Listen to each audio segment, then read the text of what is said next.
Please be seated.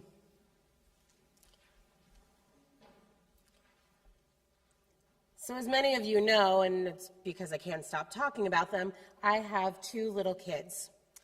My youngest is almost 2 years old, and she is just starting to really come into her own personality. And over the recent months, I've discovered that she's got a bit of a stubborn streak. She insists on putting her own shoes on, dressing herself.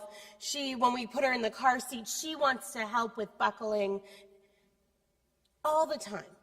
What she wants when she wants it, including meals. We'll put her in her high chair, put food in front of her, and she'll sit there and wait and wait and wait until she's ready to eat. And then all of a sudden, something snaps and she'll go in and start to eat. But it's all on her time. So lately I've been reflecting on that and being like, gee, where did she get that from? And then I remember my grandfather, my Irish grandfather, stubborn through and through. This man did not die a minute before he was ready to. There were so many things in his late 80s and early 90s that should have taken him, but he wasn't ready. It was when he was ready, when he had things set up, when he felt okay with his sisters, that he then was like, okay, I'm ready to go be with Jesus now. In his later years, he really needed to hand over the keys of his car and say goodbye to his driving days, but he did not do it before he was ready to. And then even once he was ready to,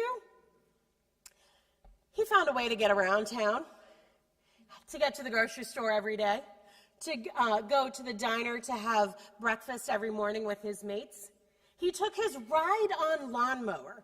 Jerry rigged a milk crate to the back of it, put some bungee cords on it so it could hold his walker, and then when he picked up his milk, he would put it in the milk crate.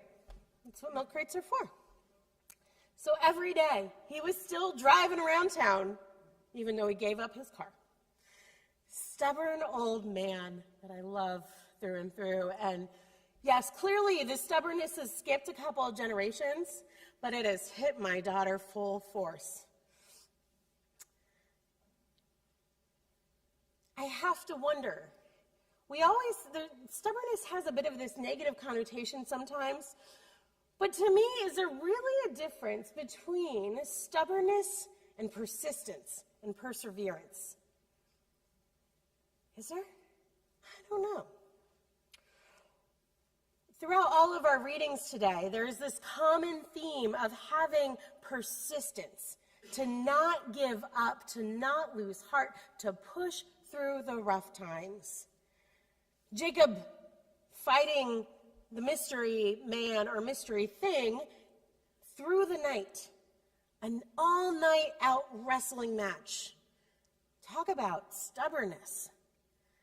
Paul's letter to Timothy, where he says, be persistent. And he talks about how to be as a follower of Christ and how to treat others, but not to give up heart when things get rough. And then Jesus' parable, finally, at the end of Luke, Jesus finally gives us a parable where he puts what the parable is about before we read the parable. He finally gets a clue that we need our cliff notes before we start. And in this, Jesus says basically, pray always, nag continually for justice. Do not lose heart because justice will come. Living a righteous life, one who is faithful, it's not an easy journey for us. We live in a broken world, and at times we all just want to throw up our hands and say we're done. There's so much injustice that we witness, that we understand why that widow went back to the judge again and again and again, insisting on something being done. So Jesus says to us, keep faith. Do not lose heart. Go ahead. Be stubborn on this one. Don't give up. I want to spend a little bit of time this morning, with Jacob's story. If we could have that photo, please. This is a photo I took when I was visiting Jordan once, and this supposedly is the valley where Jacob had his battle. And this was taken in the evening, right before sunset. And when I was there that evening, there was this sense of, a paradoxical sense, I could say, in that at the same time that you had this beautiful sunset, there was this ominousness of not knowing what was about to come. And I imagine that's how it was for Jacob. He was looking at this beautiful valley, lush, full of life. And yet he had just walked away from everything he had. He sent his whole family on ahead of him, and he did not know what the night would bring, let alone the next day. How often in our own lives do we feel like we are in that place, that sunset, where on one hand things may seem beautiful, and on the other hand, we don't know what is coming next. And at least for some of us, that can make us anxious. And so how do we stay stubborn and persistent even at those sunsets? Tommy, you can take that picture off if you want. Unless you'd rather look at the sunset than me, which is totally fine. I would understand that. So I want to quickly go through Jacob's story real quick for you because it's quite the telenovela. I'm surprised there haven't been more stories written about Jacob and his life because it's pretty crazy. So Jacob was the grandson of Abraham. Okay, so it was Abraham, Isaac, and then Jacob. So he's the grandson. So the stories of Abraham and all that God has promised to Abraham is so fresh in that family's mind. It's not some distant memory. It is real for this family. And there's this sense throughout Jacob's life that he's always been pining to be the one to carry the torch to the next generation, to carry that promise forward. But for better or worse, Jacob sought out that torch in some questionable ways. First off, he was not the firstborn. Esau, his brother, his twin, was the firstborn. So when Jacob comes out, he is so anxious to be that firstborn that he's literally grabbing onto the heel of Esau. And that's where his name comes from, heel grabber. He wants it that badly since birth. So as time goes on, Jacob and Esau grow up, and they're very different people. And one day, Esau comes in from hunting, and he's famished. And he says to his brother, "Give me something to eat before I pass out." And Jacob says, "Okay, I'll give you something to eat, but you need to give me your birthright. I want to be treated as if I am firstborn. I want that inheritance." And Esau, so desperate to be fed at that moment, says, "Okay." Gives up his birthright for some lentil stew and bread. Can you imagine how hungry he must have been? And as if that's not enough, years go on, and now their father, Isaac, is about to die, and he knows this, and so he wants to bestow on his son Esau that blessing that came from God to Abraham, Abraham to Isaac, wants to pass it on to the next generation, passing that torch. And Isaac still very much believed that this should be Esau because he was the firstborn. That's how things were done. So Esau goes out to gather this food for this luscious meal, and in the meantime, conniving, cunning, manipulative Jacob dresses himself up as his brother, goes in, pretends to be his brother, steals the blessing under his blind dad's eyes. So not only has he stole the inheritance, he's stole the Abrahamic blessing. And after that, things get pretty rocky, as you'd imagine. Esau's just a little angry about this, to the point where Jacob has to flee for his life. And so he lives abroad for 2 decades. And during that time, God honors what Jacob has done and said, okay, if you want this that bad, if you want to be the one carrying this torch into the next generation, if you want this, we'll do it. We'll do it your way. And so God promises over and over again to Jacob that he will come to fruition with the promise. In the meantime, Jacob gets some wives and gets some goats and some sheep and lives pretty well with his father-in-law until things start to get a little rocky. And eventually Jacob's like, you know what, I've had enough of this. I think it's time to go back home. And so in the middle of the night, he sneaks out from his father-in-law's house. And as you'd imagine, the father-in-law gets a little angry about this. What do you mean you take my daughters, you take my grandkids, you take some of what really probably is my sheep and my goats, and you leave in the middle of the night? You can't even have a conversation with me. And so Jacob and the father-in-law have a bit of discussion eventually, and they kind of work things out. In the meantime, he's on his way to find Esau, and he sends warning to Esau, saying, I'm sorry, please forgive me. And Esau then basically says, I'll come and meet you. But not only am I coming to meet you, there's 400 men coming with me. It almost appears like 2 decades has not been long enough for Esau to get over this family drama. And so this is where we find ourselves in today's story. That is all of the stuff that has happened before now. It's pretty crazy.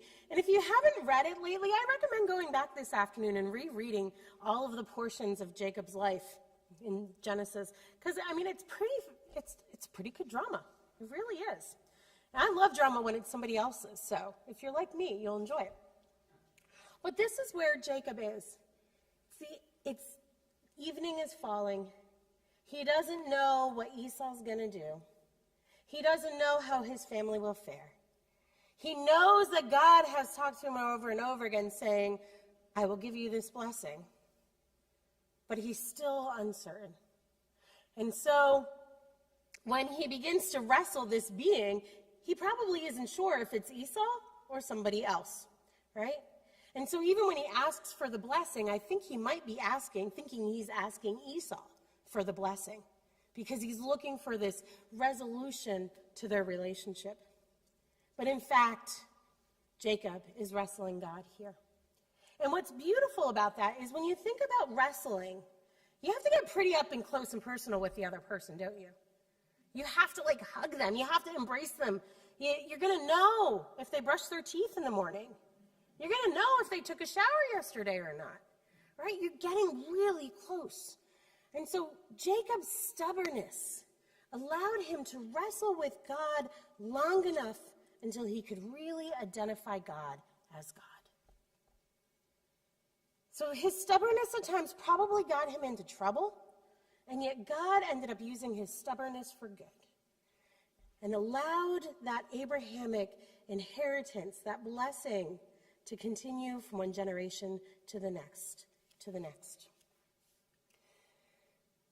But when I hear of this story and I hear of Jacob's stubbornness, I can't help but wonder where he gets his stubbornness from.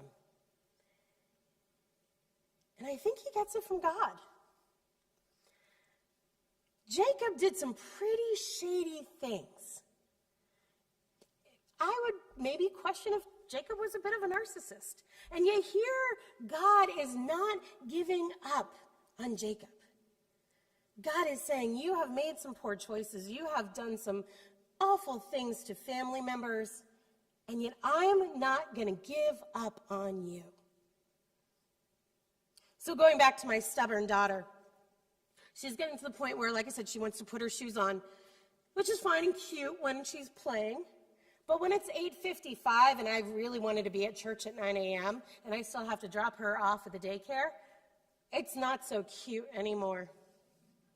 So I have 2 options. I can, 1, rush her and put the shoes on for her. She'll put up a little fuss, it'll be all right. Or 2, I can take a deep breath And then I can work with her and help her to learn how to get those shoes on a little bit easier. Teach her how the Velcro works. Teach her how to pull up the tongue so her foot can slide in.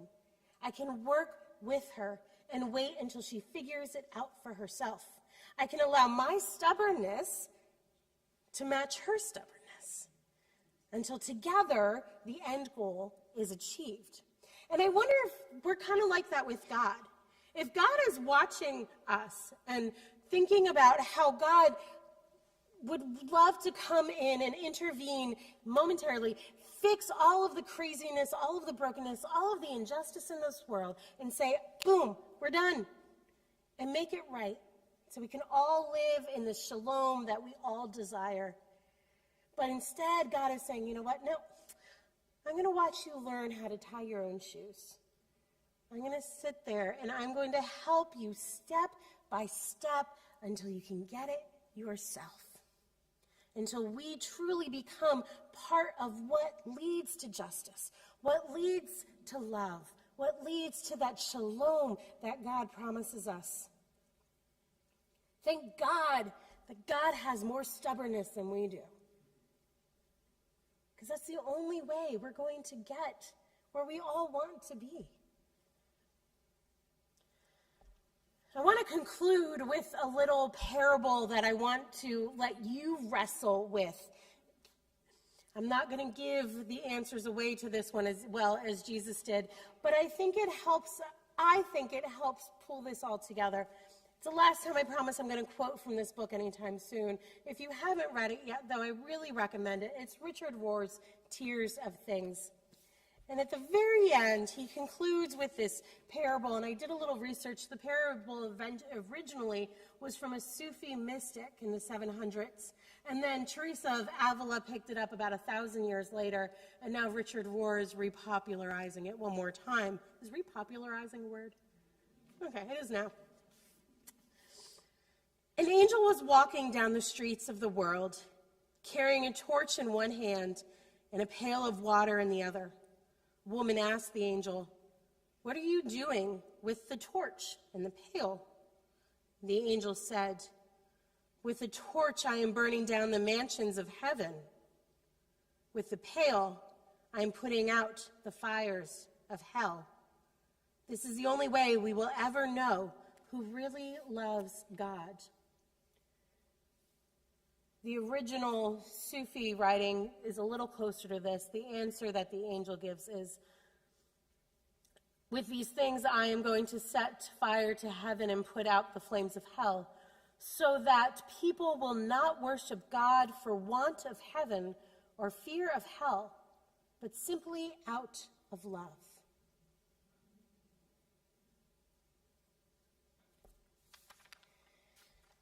My prayer for all of us is that we continually allow ourselves to wrestle with God so we can be intimately connected with God until we not change God, but allow God to change us, to teach us how to live this life in a way that mirrors God's love and God's justice and God's shalom. Amen.